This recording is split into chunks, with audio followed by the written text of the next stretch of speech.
श्रीशैलेशदयापात्रम् धीभक्त्यादिगुणार्णवम् यतीन्द्रप्रवणम् वन्दे रम्यजामातरम् मुनिम् लक्ष्मीनाथसमारम्भाम् नाथयामुनमध्यमाम् अस्मदाचार्यपर्यन्ताम् वन्दे गुरुपरम्पराम् यो नित्यम् अच्युतपदाम्बुजयुग्मरुक्मव्यामोहतस्तदितराणि तृणाय मेने अस्मद्गुरोर्भगवतोऽस्य दयैकसिन्धोः रामानुजस्य चरणौ शरणम् प्रपद्ये लोकाचार्याय गुरवे कृष्णपादस्य सूनवे संसारभोगिसन्दष्टजीवजीवातवे नमः। श्रीशैलेशदयापात्रम् धीभक्त्यादिगुणार्णवम् यतीन्द्रप्रवणम् वन्दे रम्यजामातरम् मुनिम् लक्ष्मीनाथसमारम्भाम् नाथयामुनमध्यमाम् अस्मदाचार्यपर्यन्ताम् वन्दे गुरुपरम्पराम् यो नित्यमच्युतपदाम्बुजयुग्मरुक्मव्यामोहतस्तदितराणि तृणाय मेने अस्मद्गुरोर्भगवतोऽस्य दयैकसिन्धोः रामानुजस्य चरणौ शरणम् प्रपद्ये लोकाचार्याय गुरवे कृष्णपादस्य सूनवे संसारभोगिसन्दष्टजीवजीवातवे नमः।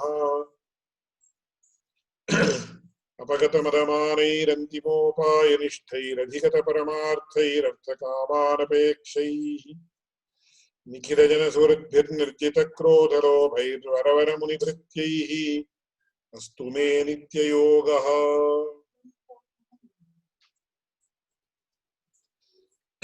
So we come to the fifth Churnika of the Mumuksupadi, which is as follows. It is actually Sutra number 5, wrongly mentioned here on Sutra number 4. So first I will read out the Sutra.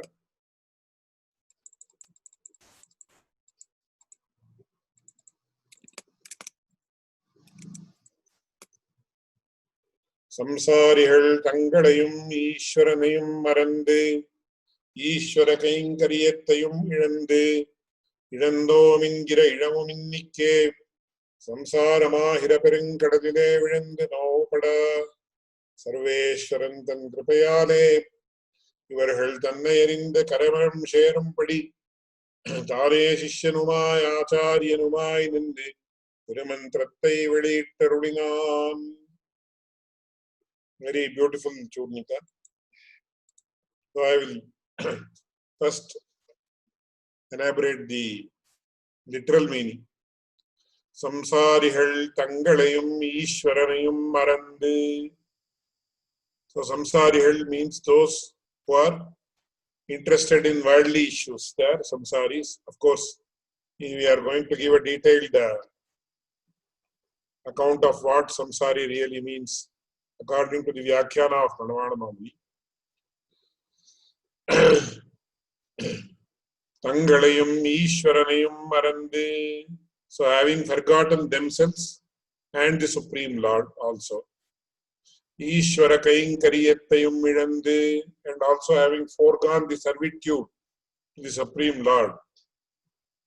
Then ilandomingira ilamuminnikke, and without remorse about having foregone the servitude to the Supreme Lord. Samsaramahira perinkadalile vilundu novupada. Such people, they undergo great misery by having fallen into the great ocean of samsara. So, seeing this hopeless situation, that is not mentioned in the sutra literally, it is understood. Sarveshwaran, the Supreme Lord, Tan Kripayade, by his divine grace, Tane Shishyanumai, Acharyanumai Ninni, by placing himself as both the Acharya and Shishya. Tirumantrattai Veliyittarudinam, brought to light the supreme mantra called Tirumantra. So this is the literal meaning of the Sutra or Churnika. So samsarihal, who are the samsaris? What is the meaning of the word samsari? So there are 4 aspects associated with a samsari. That is, they are under the influence of avidya, karma, vasana and ruchi. So Manavada Mamni beautifully comments on this. He says, இனி மந்திரத்தினுடைய அவதரண பிரகாச கதன முகத்தாலே இதனுடைய அப்பிரதிம வைபவத்தை அருளிச் செய்கிறார். So what is this sutra all about? This sutra is all about the uniqueness and greatness of this Tirumantra or Ashtakshara Mahamantra, which is mentioned by means of talking about the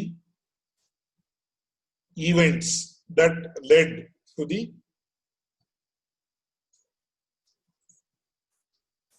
unearthing of this mantra. So that is what Manavada Mamuni says as an introduction to this sutra. Then the sutra begins as follows: Samsariyal tanganayum ishwaranayum marandi. So who are the samsarins? Manavada Mamuni says, Samsarihala anadyachit sambandhattale pravaha rupena varhira avidya karma vasana ruchi vivasharai janma maranadi klesha bhagihalai tirihira baddha chetanarhal, which I have paraphrased as follows. So who are samsarins? They are under the influence of 4 important aspects: avidya, karma, vasana and ruchi. What are these 4? I am going to explain subsequently. The above occurs due to the beginningless occurrence of the relationship with Prakriti. So when did the relationship between the Jivatma and Prakriti start? So one can say it started when the transformation of the Brahman into the form of this world happened. But when that happened, actually as of now we don't know. So Anadi, it is called as Anadi. And as far as the Vedanta Shastra is concerned, and also the rules of Sanskrit language are concerned, it is to be understood that Anadi means na vidyate adihi yasya saha. This can be translated or understood in 2 ways. First is that for which there is no beginning. That is one way of interpreting it, based on the rules of Sanskrit language. The second way of interpreting it is that whose beginning is not known. So both ways, that whose beginning does not exist, or that whose beginning is not known. So we don't know when. One can say that there is no beginning for the relationship of the Jivatma or individual soul with Prakriti or the primordial nature, which is known as Achit Sambandha or Prakriti Sambandha. So you can say it does not exist, or we don't know from when it started. We don't know we can say it is beginningless, or we can say we don't know when it began. Either way, it is one and the same from the point of view of what is happening now. So when it occurred, suppose I say it occurred 10 million years back, it doesn't matter. If it would have occurred 1 trillion years back, then also it doesn't matter. So today, all of us are under bondage and we have to come out of this Prakriti Sambandha. And due to that, what happens? They are also the recipients of pains such as birth, death, etc. So my guru used to often remark when the story of Nammalvar used to be mentioned. So it is mentioned in the case of Swami Nammalvar that as soon as he came out of the womb of his mother, like all children undergo, he also was to undergo the effect of a particular vayu or air called shatha, which actually does away with the remembrances of the past births and also the resolutions that the child, when it was in the womb as a fetus, has made. So it is very nice, very rightly, and also along with acceptable evidences mentioned that when the child is in the womb of a mother, it's a very huge science. The Garbhopanishad talks about that, but I will not go into that in detail now. When the child is in the womb of the mother, it is said that it thinks. All these years, for millions and millions of years, I have been born and died. I have encountered births and deaths and births and deaths again and again and again and again. So, punarapi maranam, punarapi jananam, punarapi janani jathare shayanam. That's what Shankaracharya also says. It is very much acceptable to us in this regard. So, in this birth, when I am going to come out of the womb of my mother, I should not engage in worldly objects. I should dedicate myself to the meditation or service of the Supreme Lord and try to overcome the cycle of births and deaths. So it has a very strong resolution. Every child has this type of resolution. That's what is mentioned by Aparoksha Jnanis, or the people who could see the divine. But as soon as it comes out of the mother's womb, and my guru used to tell, in Sanskrit, they say Prasava Vedana, one of the most difficult pains a human being undergoes is the pain, labor pain, which is undergone by a woman while she is giving birth to a child. So the mother undergoes an unexplainable amount of pain. It is universally accepted. But my guru used to tell me, people are not aware that the child undergoes even more pain, but it doesn't actually remember it. So we don't remember the pains that we have undergone as children. Probably after we are aware of what is happening, probably after the age of 8 or 10, we may vaguely remember the pain that we have undergone. So similarly, what happened when Nammalvar came out of the womb, when the Shatavayu or the Vayu associated with this primordial nature tried to influence him, he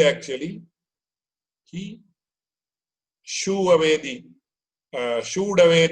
Vayu or the Prakriti that occurs on account of the Prakriti Sambandha.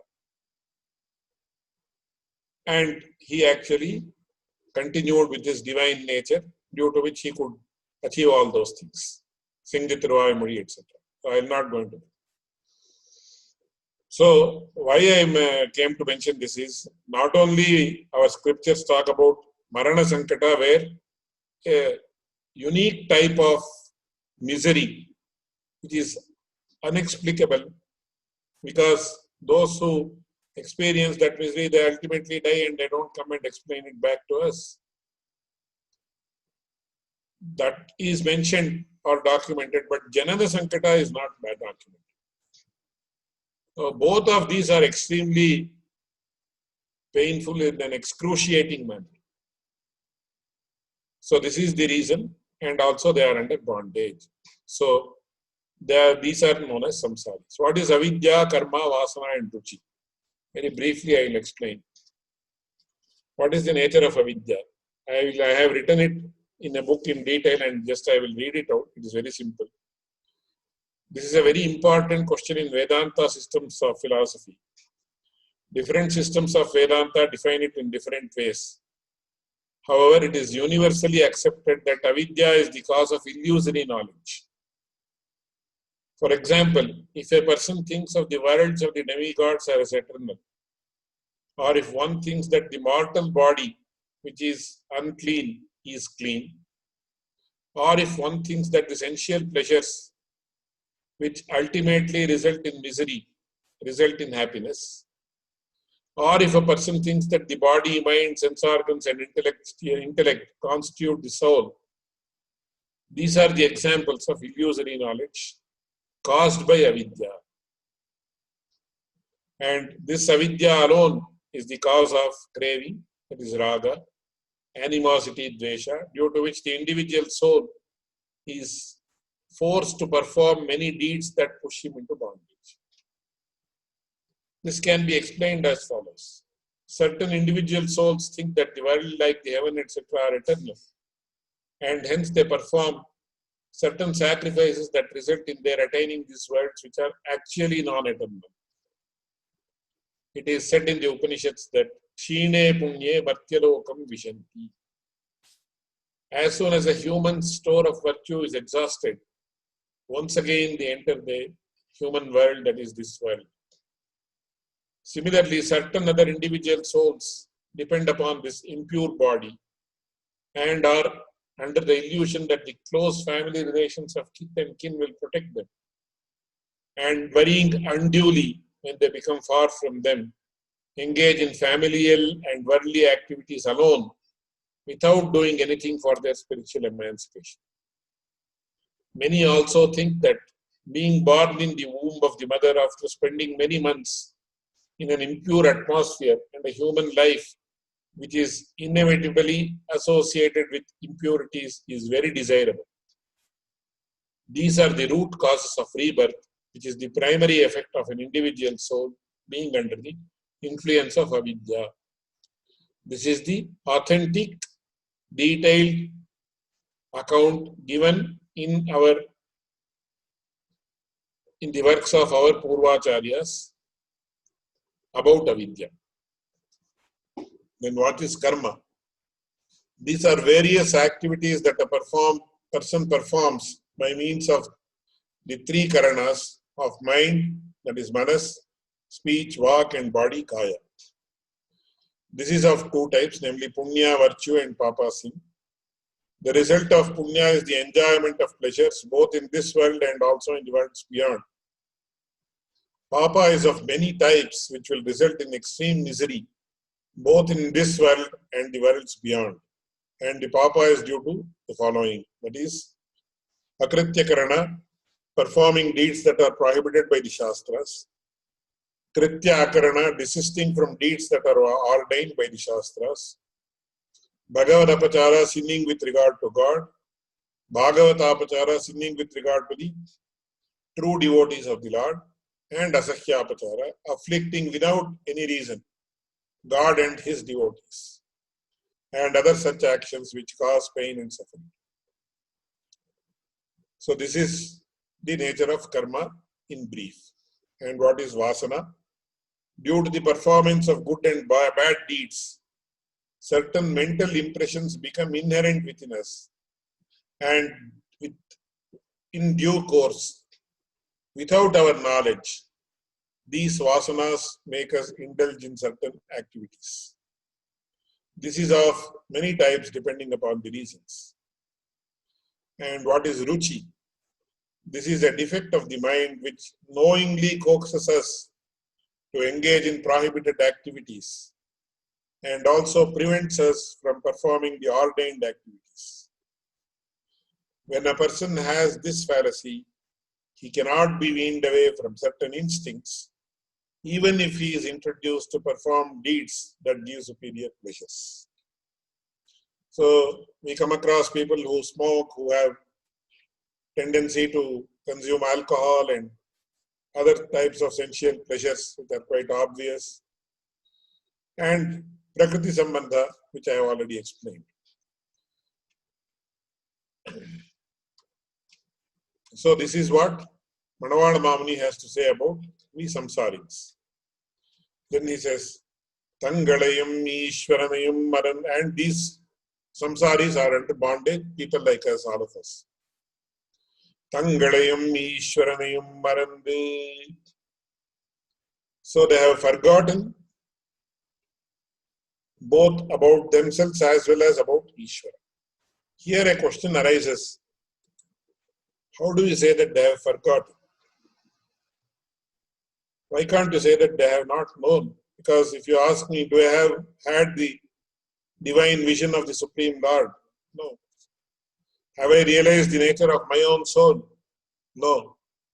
Then why is it that he is mentioning that Tangalayum Ishwaranayum Marande, which literally means having forgotten? The answer is Dasabhuta Swatas Sarve Hyatmanaha Paramatmanaha Nanyatha Lakshanam Tesham Bandhe Mokshe Tathaivacha Engirapadiye Swatas Siddhamana Bhagavacheshatvattai Lakshanamaha Udayarayirikiratangalayum Patim Vishwasya Swamitvam Brahmani Sthitam Ityadiகளில் சொல்லுகிறபடியே தங்களுக்கு நிருபாதிக சேஷியாயிருக்கிற ஈஸ்வரனையும் அறியாதென்கை. So here Marande actually means they have not known. But in case a person says, according to the strict concepts that are very specifically mentioned in the Vedanta Shastra, it says that the Atman or the Jivatman also is of the nature of Jnana and Ananda. That is knowledge and bliss. But this knowledge and bliss has actually been concealed due to the karma sambandha, which we just talked about right now. So it is said like, there is an example given. There is a beautiful lamp which is kept in the middle of the room, which can illuminate the entire room in a very beautiful manner.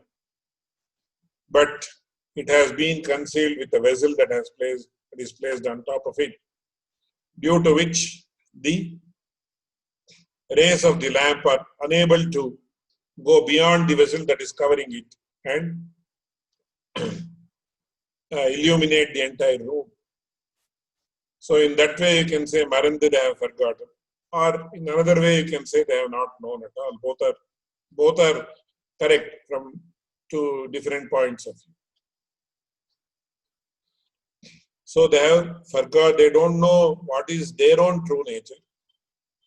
They don't know what is the nature of the Supreme Lord. They means we, all of us. Neither we know the supreme nature of the Supreme Lord, nor do we know the real nature of our own selves. So that is why he says, Tangalayum Ishwaranayum Marande. So what is the nature of Ishvara? What is the nature of our own self? That is the Jivatma. Dasabhuta Swatas Sarve Hyatmanaha Paramatmanaha. All the individual souls are inherent servants of the Supreme Lord. So the nature of a Jivatma or individual soul is that he is inherently the servant of the Supreme Lord. And who is the Supreme Lord? He is the person who is the master of all the Jivatmas or individual souls. Nanyatha Lakshanam Tesham. So this is the main criteria. So how do I define a Jivatma? A Jivatma, that is why while mentioning the Lakshana in the way it is mentioned in the Shastras like Nyaya Shastra, it is said, Jnatritve sati sheshatvam jivatmanaha lakshanam. So the definition of a Jivatma is given as follows. It is a person who possesses knowledge and who is of the nature of Shesha. That is, he is the servant of the Supreme Lord. So the person, one who is the servant of the Supreme Lord and who also possesses knowledge. Such a person is known as Jivatma. So if you say servant of Supreme Lord or subservient to the Supreme Lord, even Achit or Prakriti is also subservient to the Supreme Lord, but it doesn't possess knowledge. So that is why the two clauses are mentioned in the Lakshana or the definition. So The Jivatma is defined as one who is subservient to the Supreme Lord and also one who possesses knowledge. A person who, a thing or an entity that possesses both these aspects is known as the Jivatma, that is the individual soul. Have we realized this? No, we have not realized. We have not realized that we are subservient to the Supreme Lord. Sometimes, when we undergo great misery, we think about the Supreme Lord and say, oh, this has been your wish to actually give me so much of misery. Because misery is not under our control. Even though we don't want misery to come, it automatically comes to us. That is the nature of misery. And incidentally, even happiness also comes to us on its own account. That is due to the wishes of the Lord, based on the past deeds that we have committed. But what we feel is, we feel whatever happiness or whatever good has happened to us, we feel it's on account of our efforts. Whereas when some misery comes to us, we feel that it is due to the Sankalpa of the Supreme Lord, for which we are not actually responsible. Because we don't know whether we have been responsible for it or we are responsible for it. So this is the paradox. We cannot do anything about it. So we don't know our own nature. We don't know the nature of the Supreme Lord. So samsarihal tangalayam ishwaranayam marandu. And Ishwara kainkariyatayam midandu. Since they have forgotten about their own nature, they have forgotten their fundamental duty of offering service to the Supreme Lord. So here a question arises. Of course, it is not mentioned in the commentary in this context. How is it that service to a person can give you happiness? So we all know when we are serving under a boss, it's always a headache in one way or the other. Even if the boss is very benevolent, very much favorable to us, we don't feel very comfortable always with the boss, even in case he is very favorable to us. Of course, one need not say if the boss is not favorable, then it's actually a great struggle. Therefore, it is mentioned as Seva Shvavrittirakyata. To be in servitude is like being the dog which serves its master. So the Advaitins raise an objection when we say that even in the state of moksha or liberation, we offer our services voluntarily to the Supreme Lord. They say even after going to Vaikuntha, you are offering service. What is this? It's meaningless. Because Seva Shvavrittirakyata, if you are in servitude, you say you are in eternal servitude, how can a person who is serving another person gain happiness?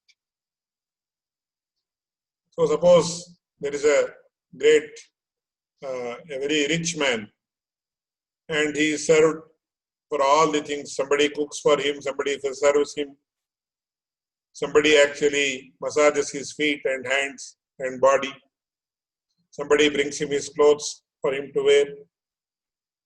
So all these things are done for a big rich man.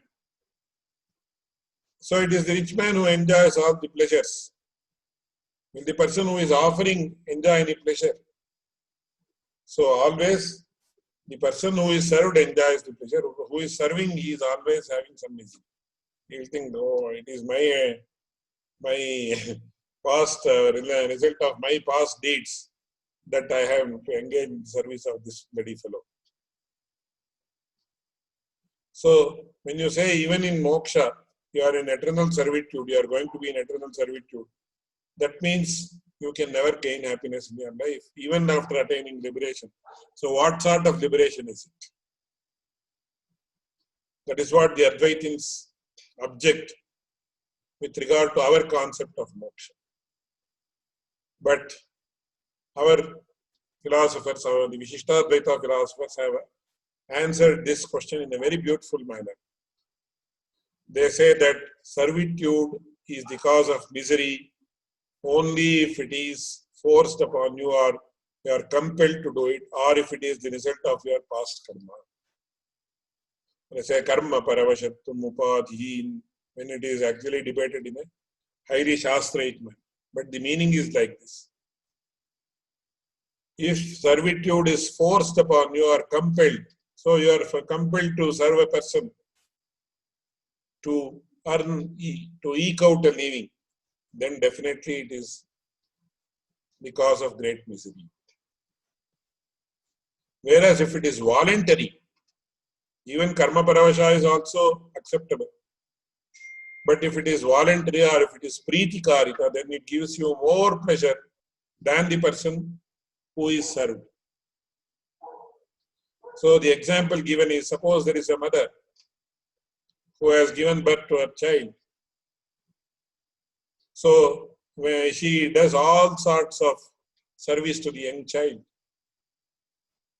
So when it passes urine and passes stools, she cleans it without any hesitation, without any ill feeling. She will not feel bad. Oh, I have to clean. Why should I do it? She does it with great love, with great affection.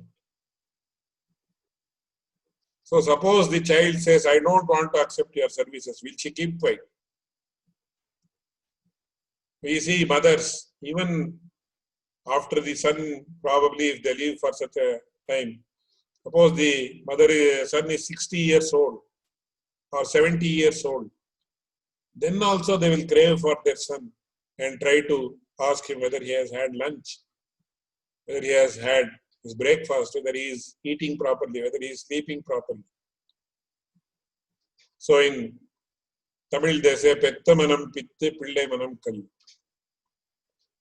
The pangs of the mother, that is the mind of the mother is mad. Because even though the son does not expect his mother to do anything, he is already married, he has children, and he is always thinking about his own children rather than the mother. So, pillai manam kallu. So, the heart of the boy, son, is like a stone with regard to his mother. This is general rule, there might be exceptions. Whereas the mother is always thinking about her sons, whether he has one son or many sons. Then there might be a different different levels of affection for her own children. That's a different thing. It is generally believed that the mother loves the last son more than anybody else, more than the first son or the second son, if any children exist. So she is always thinking about whether he has eaten, whether he has slept properly, whether he is comfortable, etc. And she, even though she may not be physically strong enough to serve him food, she doesn't mind it and serves him food. So servitude is a source of great pleasure for the mother. Similarly, if there is a very great person whom you respect most, then you gain a lot of pleasure by serving him. Suppose a great scholar who is a great devotee, he comes to our house. What do? We offer our services wholeheartedly and do anything that he bids us to do, because we respect him so much. And my father, many times he gives an example. So you are in America, suppose Donald Trump comes to your house and he is sitting in your house chatting with you. Suppose he says, and so chatting with 5 or 10 people there, or many people, let us say. Suppose he says, I have left my specs in the car, can anyone get it? 5 people will run, I will get it, I will get it, I will get it. He has not compelled anybody to get it. That means all the persons who say, I will get it, they value him so much. And they feel serving him will be of great benefit. They may not expect anything in return, but just they want to serve him for the sake of serving. When it is so, what about servitude to the Supreme Lord, who is the greatest of all beings, who is the master of all the billions and trillions and billions and billions and trillions of all the worlds? Serving such a person is of the greatest of great pleasures. So that is why Swami Alavandar or Yamunacharya says, Tava dasya sukhaika sangina. I crave for nothing else other than being your servant eternally. That's what he says. So, servitude unto the Supreme Lord or service of the great Lord gives great pleasure. So, Ishvara Kainkaryattayam Idandi, all the samsaris like us, we have given up the servitude to the Supreme Lord. But have we realized what we have lost? We have not at all realized what we have lost, because we don't know the pleasure that is associated with the servitude unto the Supreme Lord. So, idando mengira idamuminnike. We don't have even an iota of remorse that we have foregone the servitude of the Supreme Lord.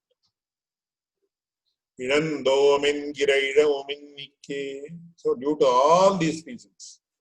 So a very beautiful example is given. Suppose Keshava Dasar, Gaura Keshava Prabhu, he is owning a beautiful apartment or he is owning a villa in Hawaii.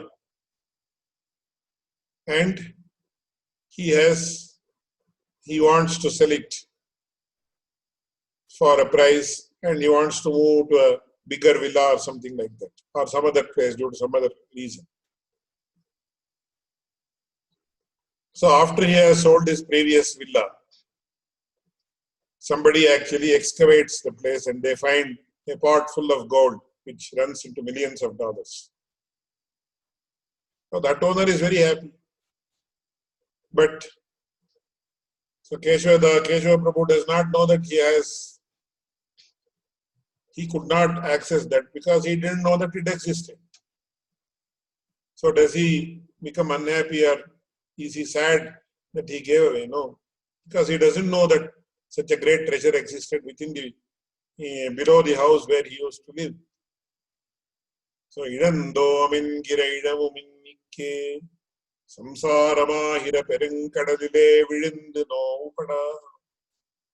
So without even having any remorse that we have about what we have already lost, that is the supreme pleasures that we could have acquired long back by engaging in the servitude of the Supreme Lord. We all have fallen in the ocean of samsara. But 99% of all of us, even including me, for example, we think, oh, this is the place where we actually live, where we are, and it is the happiest place. So a very mundane or probably inappropriate example can be given, analogy can be given. In India, nowadays we don't find it in the cities, but in several places in North India, where all the sewage is released into the open drains. They don't have an underground drainage system. In several places in India, even today, especially in the rural areas. So there are gutters which are filled with the sewage water. It is most filthy. But what happens is, of course. So what happens? These pigs, they actually go and immerse themselves in that sewage water. And they feel most happy when they are actually in that sewage water. They enjoy it.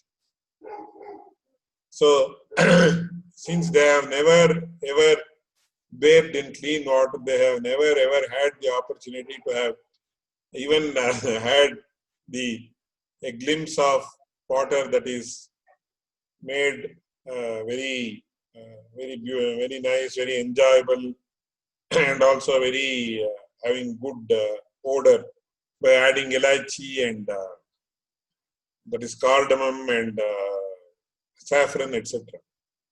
They have never ever even had a glimpse of such type of water, or even they have never tasted. So they think that immersing themselves in the sewage water open that is running in the open drains, that itself is most enjoyable. So even we are like that. We have not realized that what we have given up. We have not realized our ultimate goal. We have not realized our own nature. We have not realized about the nature of the Supreme Lord. So actually we have fallen in the great ocean of samsara. And we also don't realize that we are undergoing great misery each and every moment. We think we are quite happy. Or only when something that we have lost or we don't have in life affects us, then we think, oh, it's such a misery. But once that misery is sidelined, we feel we are very happy. But actually, we are undergoing great pain every moment. Samsaramahira perinkadalile vilandu no pada. So this yes, further beautifully explained. இத்தியாதிகளை சொல்லு இறப்படியே தங்களுக்கு நிருபாதிக சேஷியாயிருக்கிற ஈஸ்வரனையும் அறியாதென்கை. ஆனால் அறியாமல் என்னாதே மறந்தேன் என்பானென் முன்பொருக்கால் நினைத்து பின்பு அந்நினைவுக்கு புறச்சுதி வந்த விடத்திலே மறந்தென்னலாவதென்னில் மறந்தேன் உன்னை.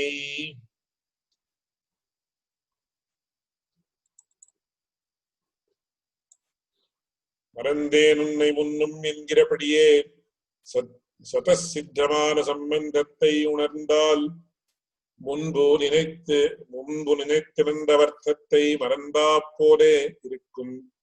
சம்பந்தத்தில் உரைப்பேன் அருளிச் செய்தார் ஆமித்தனை. So just I have explained all these portions. ஈஸ்வர கைங்கரியத்தையும் இழந்து என்றது கீழ் சொன்ன அஜானத்தாலே வகுத்த சேஷியான ஈஸ்வர விஷயத்தில் கைங்கரியமாயிர பரமபுருஷார்த்தத்தையும் பிராபிக்கவே பேராதே என்கை. புருஷார்த்தத்தினுடைய கௌரவத்தையும் அது கிட்டு பிறந்து வைத்து கிட்டப் பெறாமல் கிடந்தபடியையும் நினைத்து இழந்து என்கிறார். இழந்தோம் என்கிற இழோம் இன்னிக்கே என்றது ஸ்வஸ்வரூப பரஸ்வரூப ஜானமும் புருஷார்த்த ஜானமும் இல்லாமையாலே சேஷத்வானுரூபமான சேஷி விஷய கைங்கரிய ரூப புருஷார்த்தத்தை இழந்தோம் என்கிற லாபக்லேசந்தானும் இன்னிக்கே என்கை. Samsara. So all these things I have just explained. I am just reading the panktis. Even listening to the original literature authored by our Purvacharyas is said to be of great virtue, because these have been authored in such a way that they will soothe our mind by their sound value also. சம்சாரமாயிர பெருங்கடலிலே விழுந்து நோபடா என்கிறது. சம்சார சாகரம் கோரம் அனந்த கிளேசபாஜனம் என்கிறபடியே அனந்த கிளேசபாஜனமாய் ஒருவராலும் ஸ்வயத்னத்தால் கரைகாண வரிதாம்படி இருக்கிற சம்சாரமாகிற மகாசமுத்திரத்துக்குள்ளே விழுந்து தாபத்ரயா விபூதராய் கொண்டு கிளேசப்படவென்கை. So he explains what is the difficulty or the misery, the type of misery that a person undergoes during the process of samsara. So he says ananta klesha bhajanam, continuously one after the other, we have to undergo miseries. And this ocean is such that no one can try to cross the ocean by one's own efforts. So one's own effort is required to a certain extent, but it is like if I want to cross the Pacific Ocean by swimming across, can I do it? So it is about 10,000 miles across. So how can I do it? So probably I can, so they say you cross the English Channel, which is about 25 kilometers or 30 kilometers. Or they may actually cross an ocean, a part of the ocean that is 50 or 100 kilometers. But I have not heard, even as a wild record, any person who has crossed the entire Pacific Ocean of 10,000 miles. Because water might be freezing in certain places, freezing temperatures will be there, so many sharks and other whales and other things which may eat away the humans might be there. There might be piranha fish or something like that. So many creatures which actually harm the human being. So without assistance, just as a human being cannot cross the Pacific Ocean or Atlantic Ocean, similarly, an Atma or an individual soul cannot cross the ocean of samsara. ஒருவராலும் ஸ்வயத்வத்தால் கரைகாண வரிதாம் படியிருக்கிற சம்சாரமாகிற மகாசமுத்திரத்துக்குள்ளே விழுந்து then தாபத்ரயாபிபூதராய் கொண்டு we are afflicted by three types of miseries. It is known as adhyatmika dukkha, adhidaivika dukkha and adhibhautika dukkha. So adhyatmika dukkha is the dukkha that occurs on account of the karma, etc., associated with the Atman. For example, we undergo the misery occurring from various, so we occur on account of various diseases, that is mental and physical. Then we are made to undergo miseries occurring due to natural causes like floods, earthquakes, tsunamis, and also various pandemics, epidemics, etc. And also the adhibhautika, that is these things, adhidaivika, that is due to the panchabhutas, that is the earth, water, air, fire, and also the ether. We have volcanoes, etc. Then adhidaivika dukkha on account of the devas or the demigods who afflict us or who punish us when we don't do what is ordained to please them as part of our duty. And also many times when we actually act in a way that is detrimental to the welfare of the world. And also that are the miseries that are associated with the body, which are considered as adhyatmika dukkha's.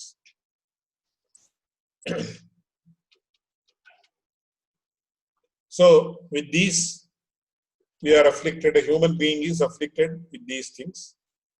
And ittal tangalayum ishwaranayum mariyadaya ariyamayalum purusharthathai ariyamayalum samudrattukkulle kidandano padadirka virodhiyana samsaram tannayum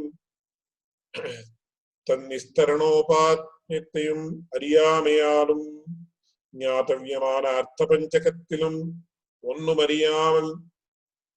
ஒன்னுமறியாமற் கிடந்தார்கள் என்கை பிராப்யஸ்ய பிரம்மணோ ரூபம் இத்தியாதிப்படியே சகல சாஸ்திரங்களும் பிரதிபாதிப்பது அர்த்தபஞ்சகத்தையுமிரே. So what have we lost? We have lost everything in life that we were to achieve due to the absence of knowledge of the Arthapanchaka, which has already been explained in great detail. It is Prapyasya Brahmano Rupam, Praptushcha Pratyagatmanaha, Praptupayam, Bhalam Prapte, Tatha Prapti Virodhicha. Nature of the individual soul, nature of the Supreme Brahman, nature of the means to attain moksha, and the fruits that attains after a person attains moksha, and also the impediments that can afflict a person when he is trying to engage in sadhana like bhakti yoga, karma yoga or sharanagati. அவ்வர்த்தங்களை இருவர்களுக்கு அனுக்கிரகமாக அறிவிக்கைக்காக இவர்களுக்கு அனுக்கிரகமாக அறிவிக்கைக்காக சகல சாஸ்திர சங்கிரகமான திருமந்திரத்தை சர்வேஸ்வரன் வெளியிட்ட பிரகாரத்தை சொல்லுகிறது மேல் சர்வேஸ்வரன் தன் கிருபையாலே. So seeing this miserable situation, the Supreme Lord, by his divine grace, by his causeless grace. So suppose we see a person suffering. Suppose he is a relative. Suppose a person sees his son or wife or husband suffering. And immediately he has so much of misery and he has so much of compassion. But suppose a person sees somebody who is suffering in the street. He may not worry too much, he may be indifferent. Or if he is very sensitive, then he may offer some help. But most of these types of compassions are based on some upadhi or some condition. That is, suppose a person is some relative or somebody who has helped us or something like that. But what we call as jiva karunya or compassion towards the entire class of jivatmas can be had only by the Supreme Lord. So the Supreme Lord, out of his causeless compassion, we call it as nirhetuka kripa in Sanskrit. So he says, that is the tan kripayale isheshitavya sambandhat anidam prathamadapi engirapadiye anadiyaha सर्वरोडुमुंडान विशेषितव्य संबंधत्तयु मुडेनान एम्बेरुमान एवं प्रकृतिसं चक्रस्थे भ्राम्यमाणे स्वकर्मभिः जीवे दुःखाकुले विष्णोः कृपाकाप्युपजायते. All these are very beautiful pramanas or quotations that are taken from several different sources. And actually each of these warrant one separate lecture. So here Manaval Mamani quotes a very beautiful shloka. He says, what makes the Supreme Lord have compassion towards the individual souls, which resulted in the Tirumantrartha or Tirumantra being exposed to the ordinary human beings. He says, evam samsriti chakrasthe bhramyamane svakarmabhihi jive dukkha kule vishnoh kripakapi upajayate. So the Supreme Lord also sees, of course, it also happens to his own wish. Continuously this samsara is going on and on and on and on and on. So there is no end at all. And all the jivatmas, they are actually embedded into the system. Continuously they are also just going along with the, the momentum. So then at some stage, the Supreme Lord thinks, I have to do something to revive the situation. How long can I let all the jivatmas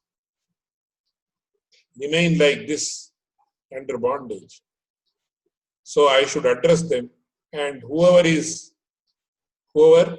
puts in some effort and becomes the recipient of my grace, I have to at least liberate them. So ultimately the solution is given to all of them. In Sanskrit there is a beautiful saying, Vitarati Guru Prajne Tathaiva Yatha Jade. So, for example, in the primary school or in high school, there will be about 30 or 25 or 30 students in the class. And the teacher is teaching all of them in the same manner. He does not concentrate on one particular student, or he does not be indifferent to another student. The words that actually come out of his mouth in the form of teaching are the same to all the people. But out of the 25, suppose he is teaching a subject called mathematics.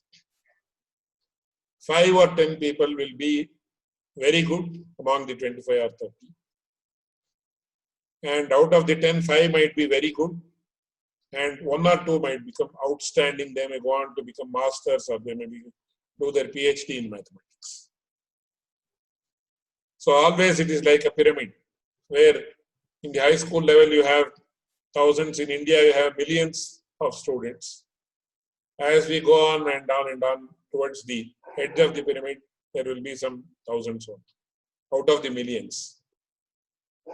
So similarly, in this case also, though the Supreme Lord has given all the millions of people the Tirumantra, how many of us are practicing? Or how many of us have been exposed to it? And even among the exposed people, how many are practicing regularly? How many chant this? And among them, how many actually use the Tirumantra to attain liberation? It's a huge challenge. So, Jive dukkha kude vishnoho trupakapyupajayate. When he sees the individual souls undergoing so much of misery, he then says, I have to do something. Therefore, ivar hal tannayarinde karamaram sherum padi. So he says he wants to do something so that they realize the Supreme Lord, that is himself, and ultimately come out of the vicious cycle of births and deaths. And karamaram sherum padi. So then what happens? They have to come to the supreme abode of Vaikuntha, as we have all known as far as Sri Vaishnava Sampradaya is concerned. He says, Samsararnavamagnanam vishayasakta chetasam Vishnupotam vinananyate kinchidasti parayanam. Very beautiful saying. He says, for us, for people like us, who are actually floating around in the samsara arnava, the ocean of samsara, and vishayasakta chetasam. What is our main aim? All of us want to enjoy life. Enjoy the ordinary pleasures of life, non-spiritual pleasures of life. And most of us don't even contemplate that we want to go beyond the samsara, cross over the samsara and attain eternal happiness.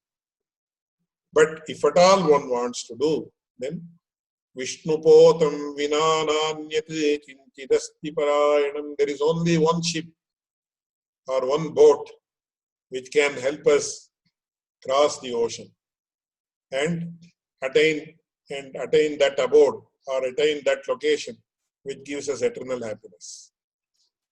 There is only one boat, and that boat is Vishnu. You can call it a boat or you can call it a ship. They call it as Pota.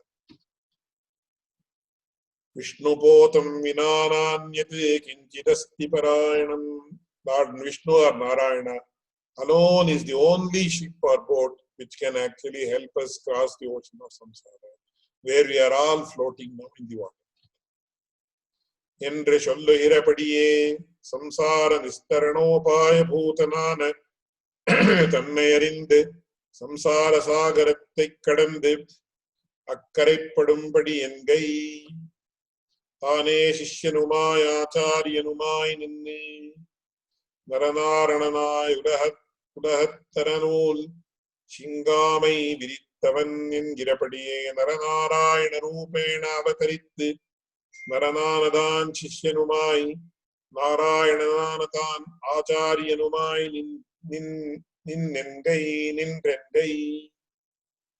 So this I will explain in the next class because we have run out of time. So interaction is welcome, questions are welcome, feedback is also welcome. Swami, thank you very much. I wanted to ask a few things. The story of Narayana Rishis.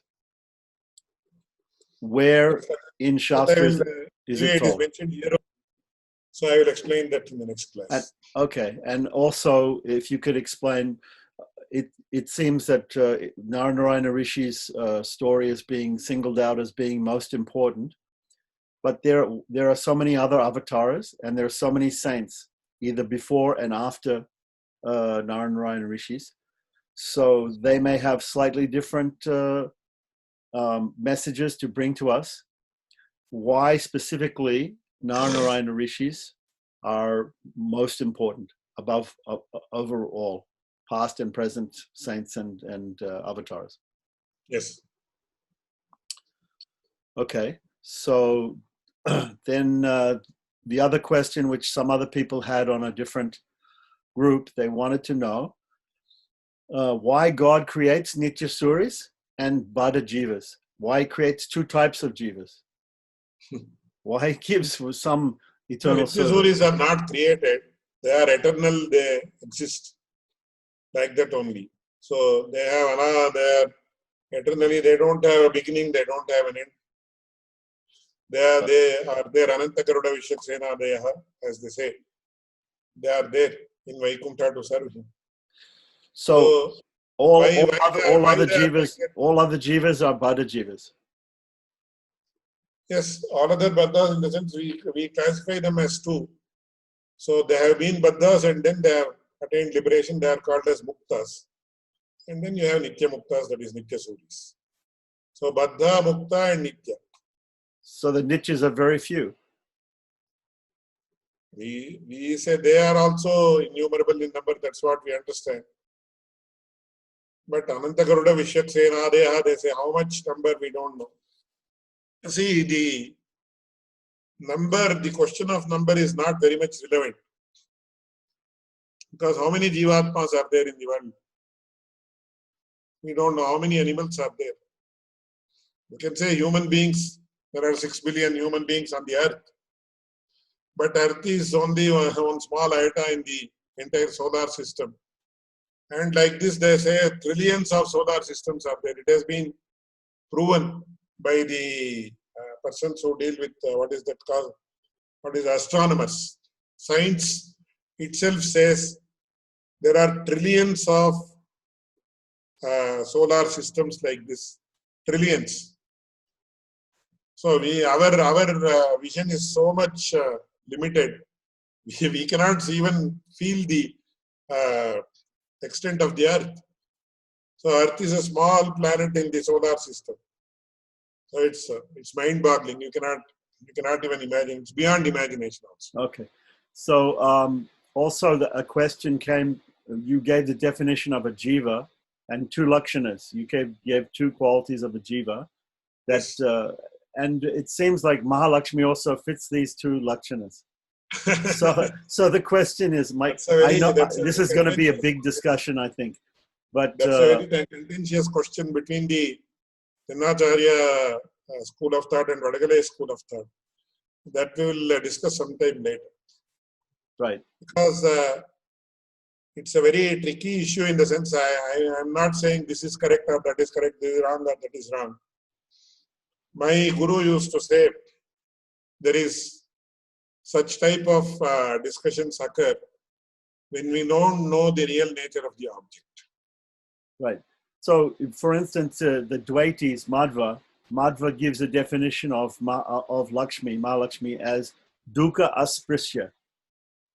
So that he considers her like a jiva, but he says she is unique because she has never experienced sorrow.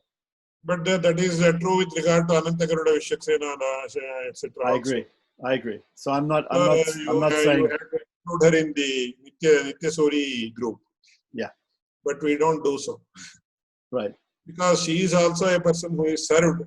Though she serves Lord Narayana, together they are served by other people. Anyway, yes. Okay.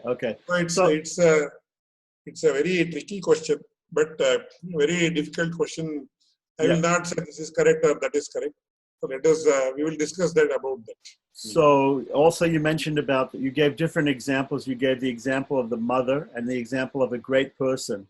Both of them, the mother wants to serve the child, no matter what the age. And if a great person comes to us, we also want to please them without any reward, or we we feel like we want to serve them, and Yes. we feel happiness serving them, even if it's a small service. So exactly. So there are many different relationships that we can have with God, but Yes. in all of them we feel this type of service is we feel happiness from this type of service. So I appreciated that very much. Thank you. Because Because, my mentioned, father keeps mentioning that example. So I am very indebted to him for having given this example, which is very much it is in line with our experience. yes, Artha Panchakam. You mentioned Artha Panchakam, and of course, Pillai Lokacharya has written a book, Artha Panchakam. Is he the first one to delineate it, or is it there in other shastras and before his No, time? it is there. It has been mentioned in many other places, but he has written a specific work focusing on this type of analysis. Yes. Okay. So this So type then- of analysis he has focused on. So that way it is a unique work. Okay. So my last couple of questions also might take a lot of time. The first one is, you mentioned about Nirhetuka Kripa, causeless grace. So I want the definitions. I want to understand what is the difference between Sahetuka Kripa and Nirhetuka Kripa. No, the question is, it is not universal. It is a very subjective question in the sense. So does the And also Supreme Court- Sabogya Hetuka Kripa. sorry, Also Sabogya Hetuka Kripa. sorry, I could not. Sabogya, Sabogya Hetuka Kripa. Sabogya Hetuka Kripa, is it? Yeah. Where is that mentioned? No, I read about this, that it seems that God enjoys the sins of the world because it gives him a chance to show his solabhya and to show his daya. Just like a mother tells the child not to play in the mud, but the child plays in the mud. That is the question of Vatsalya. Ah. That is with regard to the question of Vatsalya, how it has to be defined. So that is also another bone of contention. That is the definition of the term Vatsalya, where the Tanacharya school defines it as dosha bhogyatva. That is enjoying the sins or the fallacies of the Jivatma. That is how one defines it. And another school defines it as dosha anadara hetu. Vatsalya is the cause of being indifferent towards the fallacies. So enjoying the fallacy is one thing, being indifferent to the fallacies is one thing. What is it? So to give a very general explanation, a general view about these, my guru used to tell me several of these issues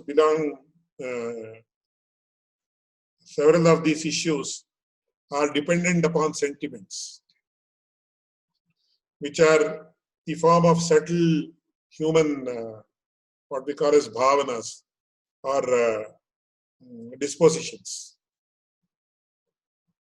So I will not give the example of the love between a husband and wife, because it may lead to some problems or incorrect understandings.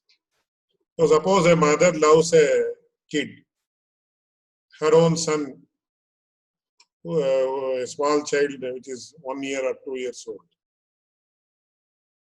So she kisses the child many times. So how many times she should kiss her child to shower her love on the child? Should she do it 10 times? Is it 50 times? Is it 5 times? It depends on her and the child. Some mother might think if I kiss it again and again, it may have some problem, it may affect the child's health. So I'll desist from doing it. Does that mean that she does not love it? So when sentiments which are in the form of subtle human dispositions towards certain things. So I will give another example. Suppose you have a very beautiful, very tasty, delicious dish called Mysore Pak. Have you heard about it? It's very tasty and delicious. So some people, what they do, they say while food is served, they will say, I will not have it now. After food, I will have it. And every half an hour or 45 minutes, they will take a small piece and put it into their mouth and enjoy the taste. So some people will say, I have seen many people do like that. Some people will say, no, I want to have it in the middle of my meal because then only it is more taste. Which is correct. So it depends upon the person how he wants to enjoy it. Of course, there might be some advantages in this and disadvantages in both. But ultimately, how he wants to enjoy the taste of Mysore Pak depends upon his own self. So even when I have seen in India, in mango, some people want to have the entire fruit. They want to peel off the covering with their teeth, and then they want to enjoy the entire fruit. Some people say, no, my hand will become messy. Somebody cut and give it to me, then only I eat it.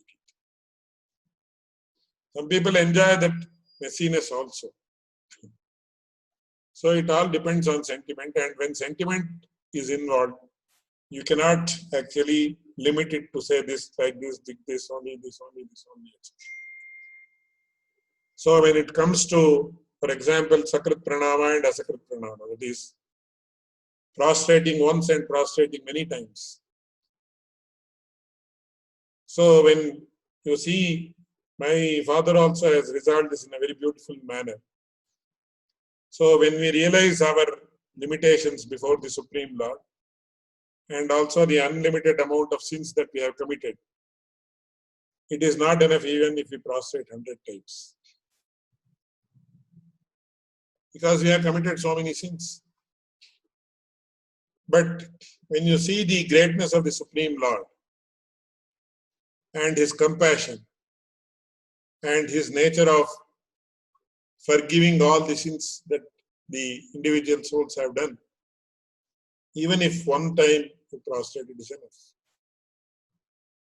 So from this point of view, this is justified. From that point of view, that is justified. So there is no quarrel.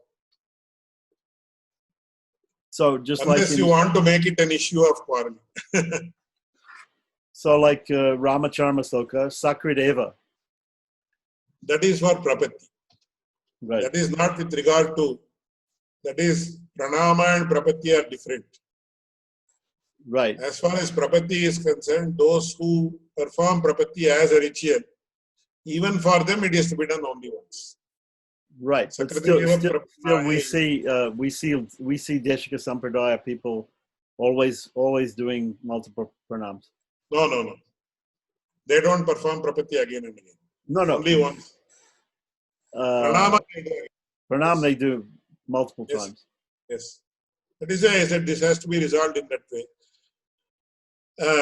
There are two among the people. There are two types. Those who want to make an issue of a small thing also, they can make it. There is nothing wrong. Yeah, based upon their disposition. But there is no, in these aspects, there is no reason to quarrel or raise an issue. Make it an issue and debate and things like that. Many of the issues that forms the difference are based on their own dispositions, where they want to make an issue out of something and then indulge in some debates and ultimately result in quarrel. Yeah, I don't really want to enter into the debate between the Kalais. Yes.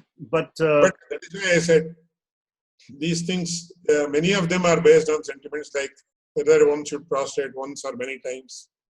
Right. So as I said, as my father has very rightly pointed out, or even my Acharya, he also used to say the same thing.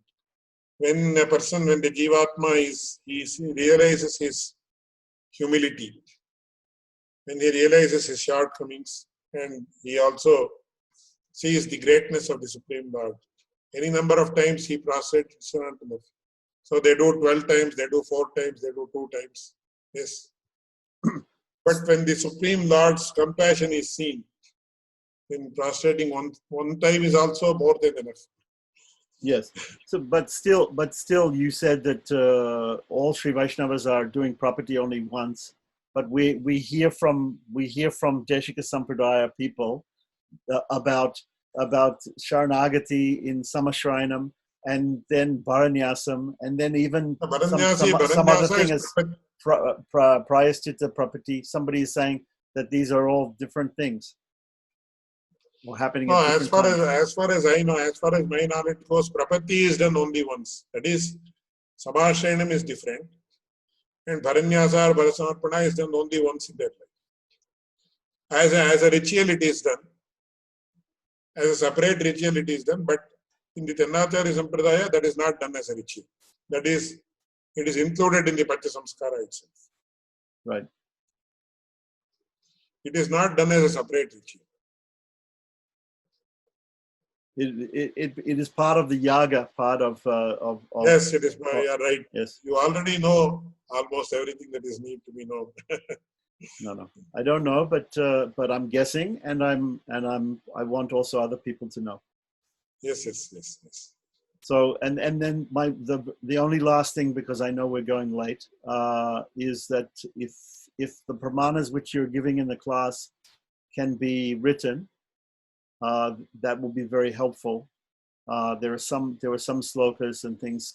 Perhaps I can go through. But has the translation, are they included or not in the English translation that you have on the PDF which you are sharing? You gave it. For instance, I noticed you gave a sloka, you gave a verse of giving the definition of Artha Panchakam. Yes. It is quoted here actually. It's quoted there, but I don't know that it's in our book. So these sort of things, if I go through the class again, maybe I can pull out some. Yeah, otherwise you can just see if it is mentioned. Otherwise, I will put it on the slide and show it. Thank you. So I have not tried to make it too elaborate, because even certain shlokas, they need a lot of elaboration, but it may become unwieldy, because now, for example, this sutra is quite a long one. Yes. And to explain it may take 2, 3, 4 classes. So I don't want to make it too long. Understand. Also, if you need some help with the diacritics for the slides, just let me know. Then what I'll have to do is I'll have to share them in advance to you so that you can put the diacritics. Let us think about it. If anyone else has any question or comment, please, you can just unmute and ask.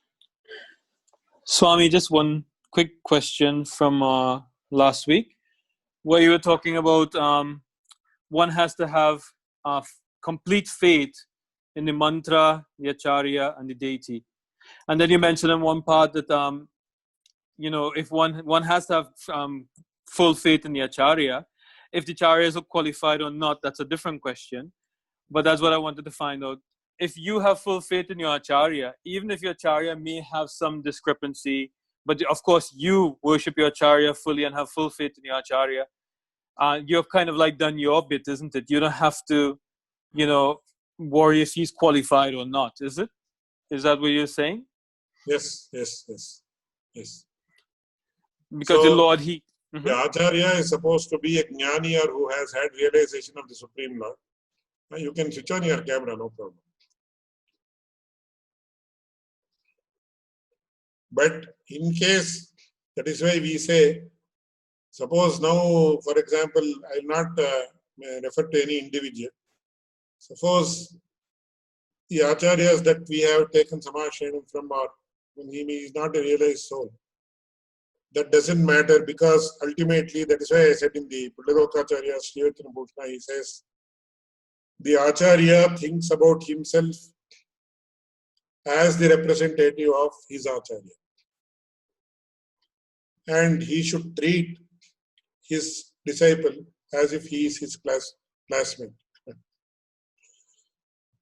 So he does not take upon himself the mantle of the Acharya. So there is a very beautiful shloka by Swami Kuresha, or Kurat Talvan as we call him in Tamil. He says, who am I? He says, Ramanujangri Sharanosmi Kurapradeepa Asitsa Yamuna Mune Sachanatha Vamshya Vamshyaf Parankusha Mune Sachasopi Devya Dasa Taveti Tavaradasmi Tavekshaniya. I am nobody. I have no qualification whatsoever. But I have one great qualification. I am the most virtuous servant of Ramanujacharya. I have taken refuge in his feet. That is my only qualification. And who is Ramanujacharya? He is the direct disciple of Yamunacharya. Who is Yamunacharya? He is the descendant of Nathamuni, who are all realized souls. And who is Nathamuni? He is the direct disciple of Nammalva or Shatakopa. And who is Shatakopa? He is the direct disciple of Vishwaksena. Who is Vishwaksena? He is the direct disciple of Goddess Mahalakshmi. And she is not different from you, or she is your first disciple. So it's like that. If you want to enter the White House, you say, I am the son of the press secretary of Trump, so you please let me in there with you, provided they get the proof, etc. So like that, he says, I am nobody. I have no qualification whatsoever, but I have one qualification. That is, I have taken refuge under the feet of Ramanujacharya. And who is Ramanujacharya? So he traces the entire Guru Parampara and says, he goes up to Lord Narayana himself. So that is how it is. Some people are also saying that it is enough to have Ramanuja Sambandha, that Ramanuja has done the property. We don't need to do the property. Ramanuja has done the property, and we just connect ourselves somehow to Ramanuja. Yes, that is all. That is all. Yes, we fully accept, but it is easier said than done. So it is, in principle, yes, it is correct. But once again, it depends upon the person, how much he has realized that, how much he has dedicated himself to the feet of Ramanujacharya itself. So in principle, yes, it is correct. But even those people, they take Samashrinam, they take Panchasamskara from an Acharya. Yes. They don't say I can be directly. All said and done. Though the Sampradaya, the lineages have deteriorated to a very, very large extent, still there is one iota of that spark which still continues to run in the Sampradaya. So when my Guru's Guru was a great realized soul, he used to mention about the Varnashrama Dharma, for example, where we say the Brahmana, Kshatriya, Vaishya and Shudra, the system. So the Shastra specifically mentioned that a Brahmin's son necessarily is not a Brahmin. It is Janmana Jayate Shudra, Karmana Jayate Dvijaha, etc. So it's by his deeds that a person becomes a Brahmin, not by means of his birth. But still, that Guru, who was a great realized person, he used to say, still one small speck of that spark still exists in the lineage. We have failed to realize it. We have to be very honest. But that speck still exists, which can actually become a fire, which will actually lead us to some salvation. So similarly, in that parampara, still some speciality exists, which will, if we follow it properly, will attain liberation. It's not very easy as many people actually depict it to be. They say, You say Ramanujacharya and attain moksha. You say Ramanuja, once you will get moksha. Of course, it is mentioned in the Haryashtaka and the Krishnashtaka. Koti janma kritam papam smarane navinasya. I asked my guru, you say Koti janma krita, the sins committed in 10 million births will disappear by remembering Lord Krishna once. How is it possible? For example, now I have remembered Krishna. He said, has it happened? He said, have you had the experience first to have the remembrance? What does remember mean? Can I remember how Hawaii is? I cannot remember because I have not at all experienced it. So if you have the divine experience and then remember it, definitely it will happen. So with the realization, if you say Ramanuja once, if you say Narayana once, say Sankirtya Narayana Shabdamatram Vimukta Dukkha Sukhino Bhavanti. If you utter Narayana in the way that it has to be uttered with the realization, definitely it will happen. But without realization, it will not happen. But that doesn't mean it's useless. It has its own value.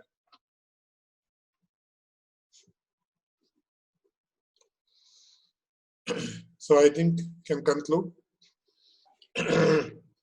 Chedramānujayityesha chatura chaturakshari ramavastham prapadyante namo antamadrisha punyam bodha vikasaya papadhvam takshayaya cha Shriman avirabhut bhumo Ramanuja divakaraha Krita virinchari nirankusha vibhutayaha Ramanuja padam bhoja samashrena shaninaha